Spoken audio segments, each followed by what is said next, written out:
Soil. It might look like plain old dirt, but it's one of the most complex and vital systems on Earth.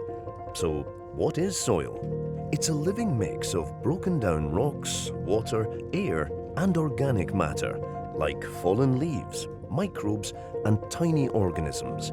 And it doesn't appear overnight. It can take up to 1,000 years to form just 1 centimetre of healthy soil. Soil is essential to life. It supports the growth of 95% of the food we eat. It stores vast amounts of carbon, helping to fight climate change.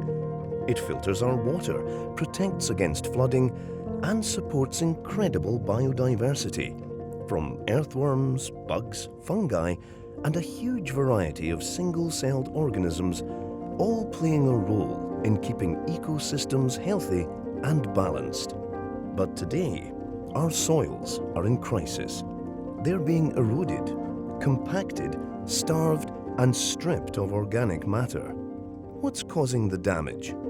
Intensive ploughing, overgrazing, deforestation, and heavy use of chemicals are degrading soil faster than it can recover. But there is hope. We can restore our soils through regenerative agriculture and nature-friendly farming. By working with nature, not against it, we can rebuild soil health. Healthy soil means healthy food, healthy people, a stable climate, a thriving planet. Let's protect our soil, because the earth isn't just the ground we walk on, it's the foundation of life.